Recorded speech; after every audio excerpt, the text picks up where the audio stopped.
Just before 11 p.m. at night on May 20th, 1967, a 50-year-old man named Stephen McCulloch staggered into the Misericordia Hospital in Winnipeg, Canada. Stephen was so physically weak that his oldest son, Mark, was there with him, physically holding him up, carrying him into the hospital. When the nurses at the front desk saw the pair walk in, they immediately got up and walked around their desk over to these two guys and said, "Hey, what's going on? What's wrong with him?" And so Stephen at this point is so uncomfortable he can barely talk, but he takes a deep breath and then he tells the nurses that earlier that day he had been burned on his chest and stomach, and now he had this blinding headache and he was so nauseous and he could barely walk. The nurses knew clearly this is an emergency, and so they quickly ushered the pair down the hall to an exam room, and then a couple of minutes later, doctors came into the room and they asked Stephen to show them his burns. Stephen, who was already lying on his back on the exam table, slowly reaches down and grabs the bottom of his shirt and he lifts it up, and the doctors are stunned at what they see on his stomach. There was a very strange burn pattern that none of them had seen before. And so the doctors, they move in to get a better look at his injury, and as they're staring at it, they ask Stephen to explain how he got this burn. Now, what the doctors didn't realize is that Stephen was very conflicted. He knew if he told the truth about how he got this burn, then he would open himself and his family up to ridicule and skepticism. But as he's laying there and the doctors are waiting for his answer, he finally decides that the right thing to do here is just tell the truth. And so he takes a deep breath and then tells the doctors what happened to him. And by the time he was finished telling this story of what happened to his stomach, the doctors had stopped looking at his injury and instead were just standing in the middle of the room staring at Stephen with eyes wide and their mouths open. They were all literally speechless. Within 24 hours, Stephen's story had made news all over the world, and his story had attracted the attention of numerous US and Canadian secretive government agencies who were keen to interview Stephen one-on-one to really find out what he knew. In short, what Stephen claimed happened to him, dubbed the Falcon Lake incident, was a very big deal. However, the farther this story went and the more people that heard it, the more people started to question the validity of this story. It just seemed too unbelievable that maybe Stephen is just lying or this is a hoax. And so before I tell you Stephen's actual account of what happened at Falcon Lake, I'm going to give you a little context about who Stephen was prior to the incident. Because ultimately, Stephen's credibility in your eyes will determine if you really believe what happened to him. Stephen was born in the early 20th century in Poland, and when World War II broke out, he was captured by the Nazis and put into one of their concentration camps. It was called the Gross Rosen camp, and it was located in Poland. During his time at that camp, Stephen would bear witness to the Nazis perpetrating some of the worst atrocities ever committed against humanity. In total, approximately 125,000 people were held prisoner at the Gross Rosen camp, including Stephen. And of those 125,000, 40,000 of them would be killed, primarily on site at the camp, or on a Nazi-led death march. After the camp was finally liberated in early 1945, Stephen worked as a translator for the US Army, helping them continue to liberate other concentration camps across Europe.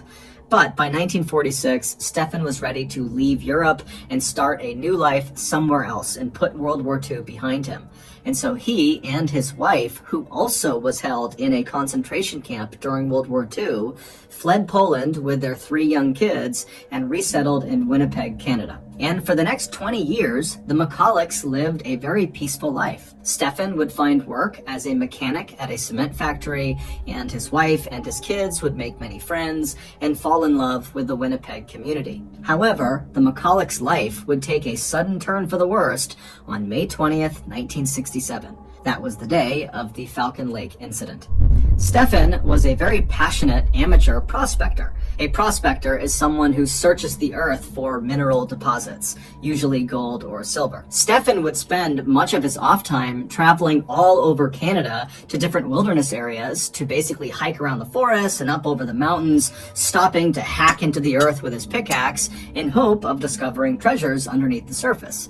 Now, Stefan almost never found any treasures on any of his prospecting journeys, but he wasn't really in prospecting for the riches. Stefan just loved being outdoors and being in nature. It was very calming and peaceful for him, and considering how traumatic his earlier life had been, being in the concentration camp during World War II, finding moments of peace in his life was very important to him. And so, in May of 1967, Stefan decided to go out on another one of his prospecting trips, this time to an area called Falcon Lake. Falcon Lake is a fairly large lake located about 100 miles to the east of Winnipeg. And surrounding this lake was a big forest that Stefan had heard contained silver deposits tucked away in the hillsides. And so on Friday, May 19th, Stefan was ready to go on this trip. And so he packed up all of his prospecting equipment, he said goodbye to his wife and his kids, and then he left the house and made his way to the bus stop where he hopped on a Greyhound bus. 2 hours later, he got off the bus at the stop closest to Falcon Lake, and from there, he made his way to this cheap motel that was right on the side of the highway. He got a room, he got a quick bite to eat in their cafe, and then returned to his room and went to bed. The next morning, May 20th, 1967, so the day of the Falcon Lake incident, Stefan woke up early, right around 5 a.m. And by 5:30 a.m., he had all of his equipment either in his backpack or on his belt, and he was making his way out of the motel's front doors. Right outside of this motel was the highway that ran left to right, and on the other side of that highway was this huge forest that Falcon Lake was deep inside of. And so after Stefan left the motel, he crossed over that highway and began walking into the woods. And for the next several hours, Stefan just kind of meandered his way through the woods. He wasn't on a trail. He was just using his compass to make sure he was generally walking in the direction of Falcon Lake. At around 9 a.m., so he's been hiking now for several hours, he looked up ahead and he saw there was a clearing on the side of this hill. And so Stefan walked into this clearing, and two things became immediately apparent. One, he was right near Falcon Lake. From his perspective on this clearing, he could look down just a couple of hundred feet, and there was the lake. And two, the reason this clearing existed and why no trees were growing on it at all is because under his feet was just a huge rock face, like a quartz vein that was running across this hillside. And so this was like the perfect place for Stefan to begin prospecting. And so he set his things down, he got out his pickaxe, he got his welding gloves on, he put on his welding goggles as well. They protected his eyes from any rocks that were flying as he was hacking into the ground. And then he got to work. For the next couple of hours, Stefan very diligently hacked away at this big rock, but he didn't find any silver or anything else of note. And so, around 11 a.m., Stefan was hungry and tired, and so he put his pickaxe down, he took his goggles off, he took his gloves off, and he sat down on this rock facing the lake to have some lunch. And as he sat there enjoying his food, all he could hear in the distance were the sound of a few geese down on the lake making some noise, but other than that, it was totally quiet. After he was done eating, he put his gear back on and got back to work. About an hour later, at around 12:15 p.m., Stefan was still hacking away at the rock when, despite all the noise he was making as he smashed the ground with his pickaxe, he could hear a really loud commotion coming from behind him. And it turned out when he stopped the pickaxe, the commotion sounded like geese honking and going wild. And so he dropped his pickaxe, he took his goggles, put them up on his forehead, and then he stood up and he turned around and he looked down towards the lake where he heard all these geese going crazy. And the first thing he noticed was there were some geese on the lake that appeared to be flying off in different directions like they had been startled. But what really immediately caught his attention was not the geese, but what had very likely startled the geese. And that was two bright, glowing red objects that were flying slowly across the lake towards him, kind of roughly over where the geese were. And now these objects, they were cylindrical. They appeared to be about maybe 30 or 40 feet wide. They didn't have any sort of emission coming off of them. They weren't making any noise. They were just kind of slowly making their way over towards where Stefan was. Now, as Stefan is watching this happen, he wasn't fearful. He assumed those have to be military aircraft. As it was, this part of Canada, Falcon Lake, is very remote. There's not many people around.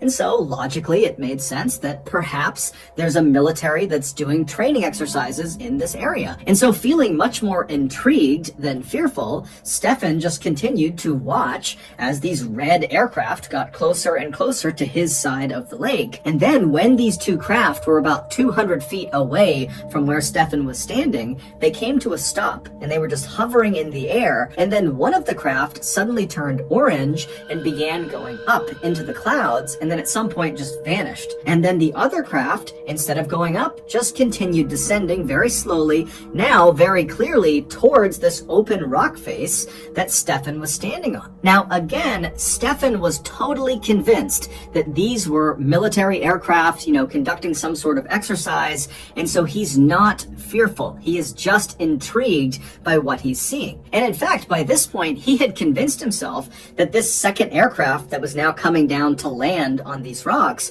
must have experienced some sort of issue, and they were landing in order to fix it. And Stefan even thought to himself, well, hey, I'm a mechanic. Maybe I can help the pilot or pilots with whatever's going on with their craft. Once the craft finally did touch down on the rocks about 150 feet away from Stefan, it changed colors from red to stainless steel with an orange glow around the outside of the aircraft, and inside of this craft, a really bright purple light came on that Stefan was only aware of because there was a couple of small holes on the outside of this craft where this purple light was coming through. But these little rays of purple light coming out of this craft were so bright that it actually was hard for Stefan to look directly at the craft.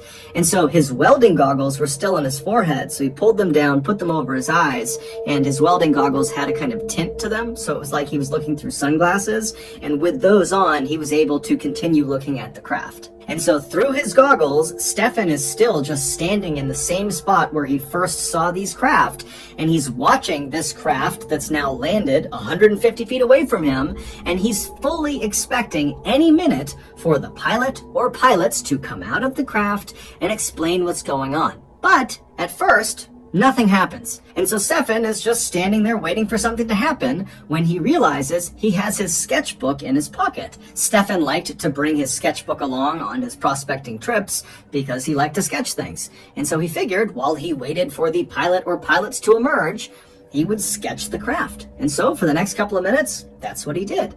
And then after he was done sketching it, he put his sketchbook away, and then really nothing happened for about another 30 minutes. He just stood there, and the craft remained motionless. But after about 30 minutes of the craft having landed, it opened. There was like a sliding door on the side of the craft facing Stefan, and it revealed the beautiful, bright purple interior of this craft.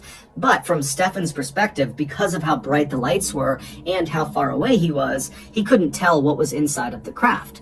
But Stefan's thinking, okay, clearly now the pilot or pilots are coming outside. And so Stefan felt really relieved, and he was just standing there waiting to talk to whoever was inside. But, again, nothing happened. And so now, feeling just plain curious, Stefan decided, you know what, I'm going to walk over there and I'm going to yell into this open door to the pilot or pilots inside and make sure they're okay. And so he starts slowly making his way across the rock face towards this craft and this open door, and when he gets about 60 feet away from the craft, he suddenly stops, because now he can hear from inside of this craft the sound of two voices talking to each other. You can't really tell what they're saying, but very clearly there is communication happening inside of this craft. And so Stefan assumed that must be the pilots, and so he called out to them in English. And the second Stefan yelled out to this craft, the voices immediately came to a stop, and they did not respond to Stefan. And so Stefan is calling out to them in English, hey, are you okay? What are you doing in there? And when English didn't work, Stefan called out in Russian. He called out in German, Italian, French, Ukrainian. And when all of those didn't work, he went back to English and just continued kind of calling out, trying to get them to please come out and talk to him. But he got no response, and no one came out of the craft. And so at this point, Stefan thought, okay, I'm totally committed, so I need to keep going and make sure the pilot or pilots are okay. And so he continued walking closer and closer to this open door of the craft, and when he got about 10 feet away, he was suddenly struck by the incredible craftsmanship of this craft. He couldn't see any rivets anywhere on this amazing piece of machinery, meaning this craft appeared like it had somehow been carved out of one enormous piece of steel, which seemed totally impossible. Also, Stefan noticed there were no insignia on the outside of this craft. There was no flag or anything kind of denoting who was flying it. There was really nothing on the outside of the craft. But Stefan just kept on going until he was standing right outside of this open door. He's only a couple feet away from it, and now he's looking directly inside, and he doesn't see the pilot or pilots. And in fact, because of how bright this purple light is coming out, even with his goggles, it's really hard to see what's inside of this craft. But he can clearly see inside there is some sort of panel in the back of the craft with lots of flashing lights, almost like a computer, and there were other kind of columns of light moving around inside the craft at different angles. But after looking in this craft for only a few seconds, the door suddenly slid shut. And then Stefan, without really thinking about it, reached out and touched the craft.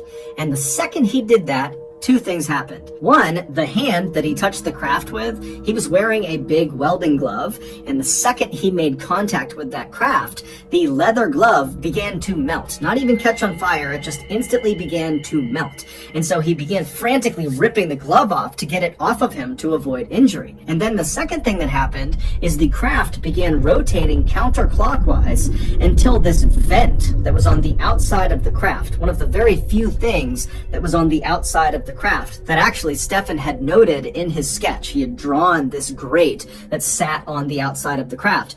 This grate rotated around until it was aimed directly at Stefan. Now, to picture this grate, picture like a vent you would see inside of a building where air conditioning blows air out of, right? It's kind of like that same size, the size of a license plate on a car. And instead of there being vertical slats along the vent, like you would see with an air conditioning vent cover, on this vent, on this craft, it was like a checkerboard pattern with little buttonholes all over this vent. And so Stefan is looking at this vent, and then suddenly something shoots through the vent like an explosion that hits him square in the chest and lights him on fire. His shirt is literally in flames, and so Stefan is frantically trying to rip off his shirt. He throws it on the ground, he's stomping the flame, and as he's doing that, he looks up and sees this craft has somehow immediately shot into the sky and is now disappearing into the clouds. Now, Stefan had no idea what just happened. All he knew is his chest and his stomach now hurt tremendously. But before he could deal with that, he developed this unbelievable headache. He suddenly felt so nauseous, and he felt delirious, like he was drunk. Trying not to panic, Stefan, who now is shirtless and badly burned, he ran over and grabbed some of his things, and then he began heading back into the woods to make his way back towards the motel. It would take him several hours of stumbling through the forest, stopping periodically to vomit, but he would eventually reach the highway, he would cross over, and he would make his way into the motel right around 4 p.m. And when he got there, he made his way into the cafe, and he asked the staff if they knew where the nearest doctor was. These staff members would later tell investigators that when Stefan came tumbling into the cafe without his shirt on, looking totally horrible, they assumed he was drunk. But after talking to him, he didn't smell at all like alcohol. Instead, he reeked of this horrible sulfur smell. The staff would tell Stefan that the nearest doctor was 45 miles away. And so at this point, Stefan decided his best bet was actually to just get on a bus and go back to Winnipeg, where his family could take him to the nearest hospital. And so somehow, Stefan managed to make his way to the bus stop. He hopped on a Greyhound bus, he went to Winnipeg, and then his oldest son, Mark, met him at the bus stop and practically carried him into the hospital. The very strange checkerboard burn pattern found on Stefan's abdomen, where he claims this craft turned its vent and fired on him, were determined not to be thermal burns, meaning he didn't get them from something hot touching his skin, like everyone initially suspected. Instead, they were determined to be chemical burns, but Literally no one, doctors, scientists, government agencies, no one could figure out what chemical actually burned his skin. In fact, no one was ever able to actually identify what was causing all of these ailments that Stefan was complaining of, from the headache to the nausea to the weakness to these burns. And he was tested for basically everything, from radiation poisoning to very common ailments and illnesses, and everything came back negative.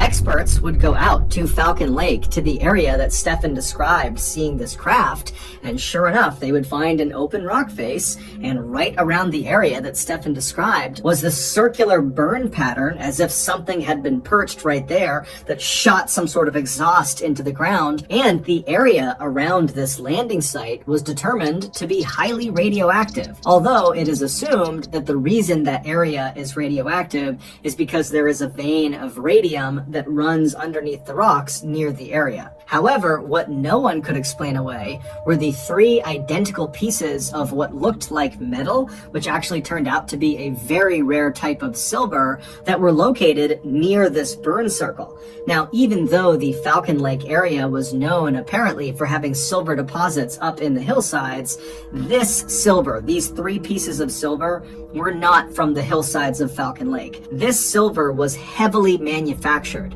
Someone, something, some machine had manipulated the metal to bend and be cut in a very particular way. And all 3 of these pieces of very rare silver were highly radioactive. They would also find traces of this very rare type of silver that seemed to have seeped into some of the loose rocks that were inside of that burned out circle, almost like the silver had melted into the rock. But despite these pieces of evidence that do seem to suggest that Stefan really did see some craft land on these rocks, and despite the fact that the US government and the Canadian government both thoroughly investigated this case and they were not able to debunk it, they basically said, well, something happened, but we don't know what. Despite all of that, Stefan and his family's lives were forever upended after this incident. Stefan was ridiculed and accused of lying and of being crazy, and his kids were unfortunately bullied at school. Shortly before Stefan died in 1999 at the age of 83, he was asked if he regretted coming forward with this story. And he would say, yes, I wish I never told anyone. But he would also say, at the time, he really felt like he had a duty to tell the world about what happened. Stefan never changed his story, and he never came out and said, I think this craft came from another world, another planet, another universe. He just said, look, I think it was an experimental aircraft. That's it. He also never made a dime on this experience. If anything, he lost money because he paid to write a 40-page pamphlet that explained what happened to him, and then he left all these copies on his porch. So if news people showed up or if nosy neighbors showed up and had questions, he would just point to the stack of the books and say, take one and read it.